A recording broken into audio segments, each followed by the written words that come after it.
Teman-teman, sahabat-sahabat, saudara-saudariku yang terkasih, mari kita kembali lagi pada kesempatan ini bersama-sama mendengar dan merenungkan sabda Tuhan. Sabda Tuhan yang akan kita renungkan diambil dari Injil Lukas bab 3 ayat 1 sampai 6. Yohanes Pembaptis. Dalam tahun ke-15 dari pemerintahan Kaisar Tiberius, ketika Pontius Pilatus menjadi wali negeri Yudea dan Herodes raja wilayah Galilea, Filipus saudaranya raja wilayah Iturea dan Trakhonitis, dan Lisanis raja wilayah Abilene, pada waktu Hanas dan Kayafas menjadi imam besar, datanglah firman Allah kepada Yohanes anak Sakaria di padang gurun. Maka datanglah Yohanes ke seluruh daerah Yordan dan menyerukan, "Bertobatlah dan berilah dirimu dibaptis, dan Allah akan mengampuni dosamu, seperti ada tertulis dalam kitab nubuat-nubuat Yesaya. Ada suara yang berseru-seru di padang gurun, persiapkanlah jalan untuk Tuhan, persiapkanlah jalan untuk Tuhan, luruskanlah jalan baginya. Setiap lembah akan ditimbun dan setiap gunung dan bukit akan menjadi rata. Yang berliku-liku akan diluruskan, yang berlekuk-lekuk akan diratakan. Dan semua orang akan melihat keselamatan yang dari Tuhan." Demikianlah Injil Tuhan, terpujilah Kristus. Teman-teman, saudara-saudariku yang terkasih, kita akan memasuki Minggu Advent yang kedua. Minggu Advent yang kedua ini dipahami sebagai minggu yang mengajak kita umat beriman untuk setia. Atau boleh kita bilang minggu ini adalah minggu kesetiaan. Minggu Advent kedua ini adalah minggu kesetiaan.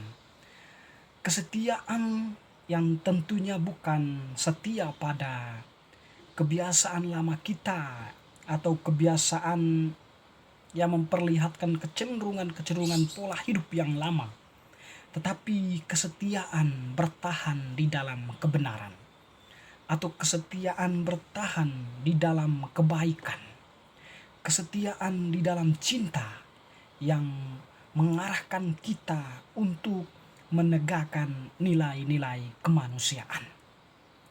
Teman-teman, saudara-saudariku yang terkasih, pada Minggu Advent yang kedua ini menampilkan bacaan suci kepada kita, secara khusus bacaan Injil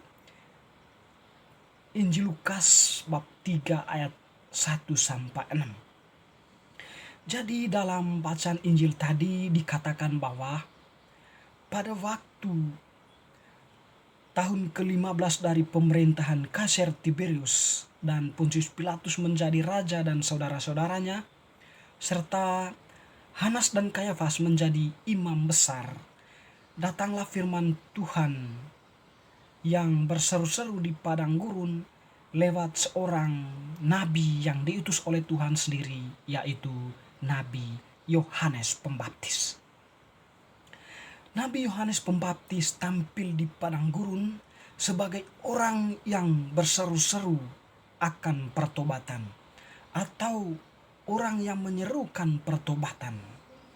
Dia menyerukan bahwa bertobatlah dan berilah dirimu dibaptis. Jadi bacaan hari ini menyerukan kepada kita untuk bertobat. Itu artinya bahwa kita mengalihkan pola hidup kita yang lama kepada suatu pola hidup yang baru, atau dari kecenderungan lama kepada sesuatu situasi yang baru, di mana di sana kita mencintai kebenaran, keadilan, kebaikan dan sebagainya. Dan juga bertobat dalam arti ini kita diajak untuk tetap bertahan di dalam kesetiaan. Arti bertobat itu adalah kita diajak untuk bertahan dalam kesetiaan akan hal-hal baik, akan hal-hal yang benar, akan cinta yang besar dan tulus kepada Tuhan dan sesama. Intinya teman-teman saudara-saudariku yang terkasih, pada bacaan yang kedua ini memberi pesan kepada kita untuk tetap bertahan dalam kesetiaan untuk menyambut Sang Juru Selamat yang sebentar lagi akan lahir di dalam hati kita masing-masing. Teman-temanku, saudara-saudariku, kita yang telah dibaptis, tentu bacaan hari ini sangat membantu kita untuk tetap bertahan dalam kesetiaan. Dan juga seruan Yohanes Pembaptis, yaitu bertobatlah juga, menjadi kekuatan bagi kita yang membangkitkan kesadaran bahwa menyambut Sang Juru Selamat yang sebentar lagi akan lahir dalam hati kita tentu bukan dengan lumpur dosa, tetapi dengan hati yang bersih, dengan cinta yang tulus. Dengan itu Natal yang akan kita rayakan mempunyai makna untuk hidup kita dan juga pancarannya menjadi makna bagi orang lain.